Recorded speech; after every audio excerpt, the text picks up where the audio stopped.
Olá, bom dia, boa tarde ou boa noite, bem-vindos.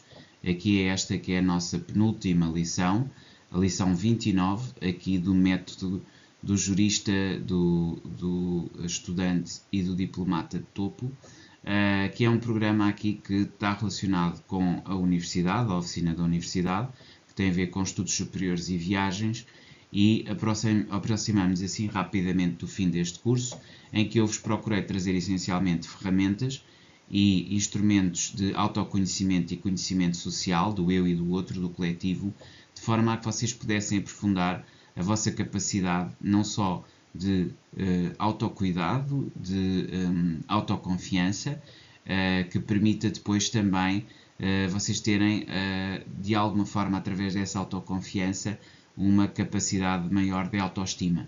E a partir da autoestima construírem, digamos assim, a vossa própria visão de vida e de mundo, na qual consigam ter um posicionamento perante o mundo de forma que seja disruptiva, que seja autêntica e que faça a diferença, mas acima de tudo que consiga trabalhar aqui elementos de equilíbrio, ou seja, de discernimento, de capacidade de perceber o que é seu de cada um e de, em termos sociais, saber destrinçar aquilo que são as vossas próprias visões de vida e de mundo, aquilo que tem a ver com a vossa autenticidade e aquilo que de algum modo resulta do social, daquilo que foi construído a partir da vossa família, das vossas estruturas sociais e políticas, do contexto em que estão envolvidos, para que, de alguma forma, saibam sair da zona de conforto, saibam receber a crítica, saibam crescer com a crítica e saibam inserir-se socialmente a partir daquilo que é a vossa própria identidade. Ao mesmo tempo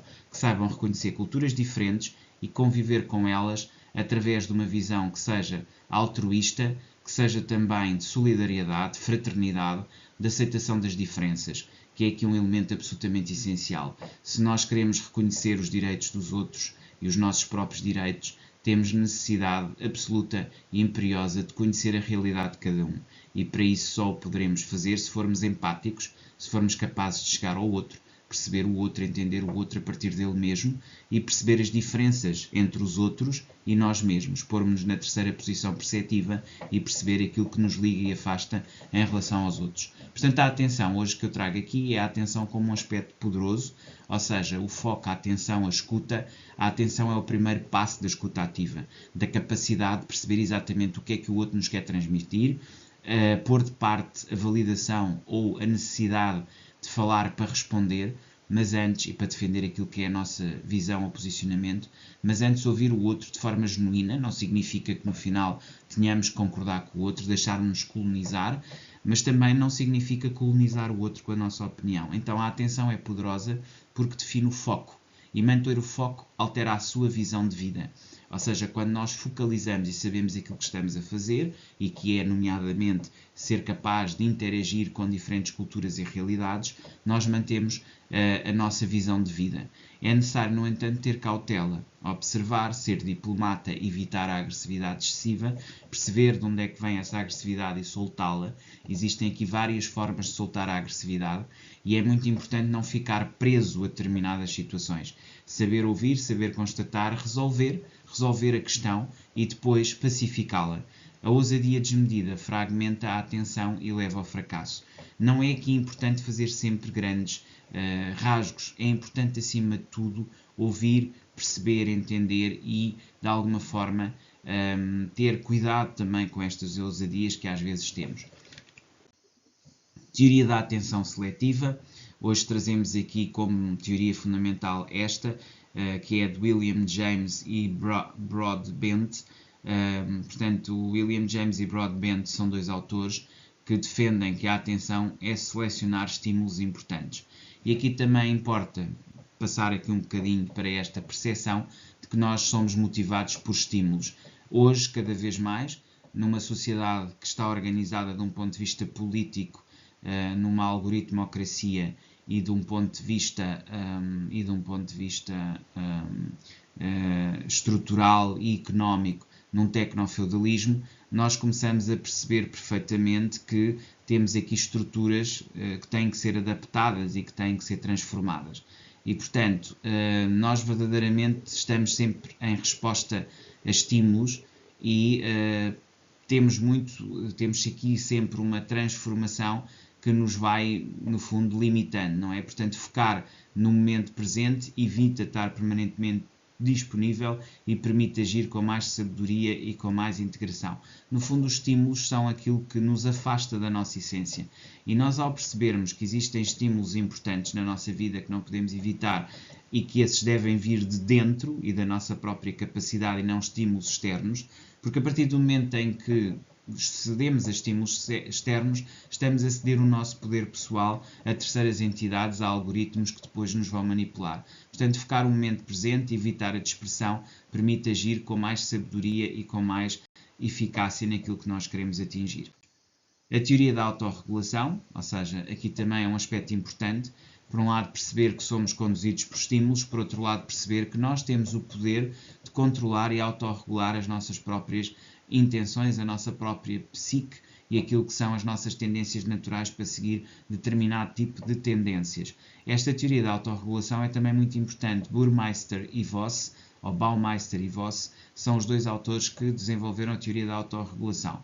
E Baumeister e Voss mostram que o controle dos impulsos está ligado ao foco e à atenção. Portanto, quanto mais nós controlarmos o nosso foco e a nossa atenção, mais conseguimos também, e como diria Daniel Goleman, conseguir aqui uma inteligência emocional que nos conduz depois a vitórias maiores sobre os nossos sentidos e sobre a nossa, mente reptiliana que toma decisões com base em emoções e que tem muito a ver com a nossa sobrevivência. Sairmos do modo de sobrevivência para um modo de autorrealização, sair da sobrevivência para a autorrealização implica controlar emoções com a capacidade de as controlar constantemente, mantendo assim objetivos e evitando aquilo que possam ser reações impulsivas. Também aqui a teoria da inteligência emocional, que fecha aqui o conjunto das três. E a inteligência emocional é exatamente os princípios que Daniel Goleman nos ensinou. Ou seja, perceber que nós somos muitas vezes dominados pela nossa própria necessidade interna de sobrevivência e essa necessidade interna de sobrevivência propele-nos a tomar decisões que são contrárias ao nosso próprio interesse, mas que nós muitas vezes não reconhecemos nem identificamos. O princípio da inteligência emocional é perceber que gatilhos é que nós temos, quem é que os desperta, quem é que os controla e sermos capazes de trabalhar por ressignificação, por programação neurolinguística sobre estes mesmos gatilhos de forma a nós reganharmos o controle sobre nós mesmos. Goleman propõe que saber reconhecer e regular emoções aumenta o foco e a cautela. Quando nós sabemos que temos determinadas emoções e que essas emoções nos dominam e que os outros podem manipular essas nossas emoções e nós blindando essa mesma capacidade dos outros sobre nós mesmos de regular as nossas emoções, vai fazer com que nós tenhamos a capacidade de aumentar o foco e a cautela. Portanto, a diplomacia exige uma leitura emocional do ambiente e autoconsciência para agir em equilíbrio com o mesmo. Portanto, é sempre este aspecto de diplomacia, leitura emocional do ambiente e autoconsciência que nos faz evoluir e aumentar o nosso equilíbrio. E esta é a teoria da inteligência emocional. Teorias de cautela e decisão. Temos aqui duas teorias também igualmente importantes e que vêm aqui a talho de foice e que são aqui importantes também trazer. E Kahneman e Tversky, portanto Kahneman e Tversky, destacam então como decisões cautelosas reduzem os erros. Ou seja, se nós tivermos o cuidado de tomar decisões ponderadas, tendo em conta a realidade externa e não a nossa própria emocionalidade, nós teremos uma maior capacidade de reduzir os erros quando estamos a agir. E, portanto, sempre que o fazemos, de uma forma mais contida, seguindo aqui os princípios de Kahneman e Tversky, nós conseguiremos reduzir os erros. Então é importante observar e agir com atenção plena, pois isso melhora a qualidade das nossas escolhas. No fundo é levar tempo e o tempo que é necessário, o nosso sweet time, para tomar as decisões e para melhorar a qualidade das nossas escolhas à medida que as vamos fazendo.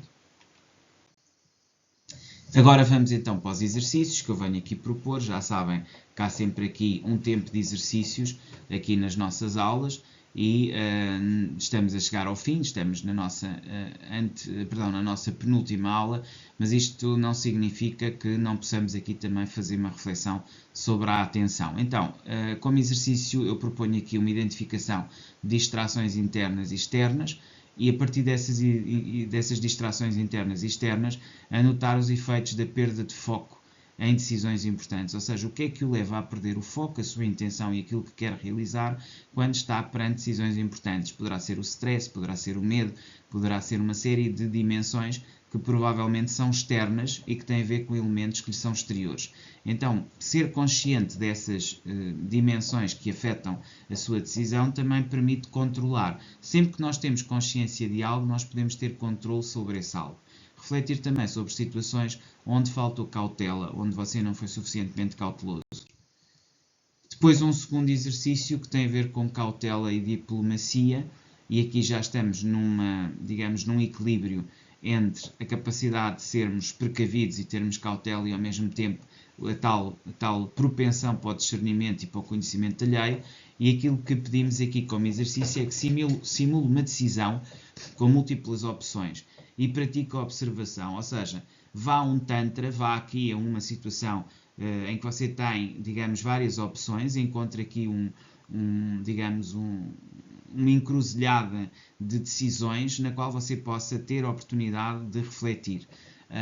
Eu aqui até aconselhava um jogo que é o Points of View, e o Points of View tem muito a ver com isto, com uma capacidade de olhar para um problema e refletir e meditar a partir dessa mesma realidade ou dessa dificuldade.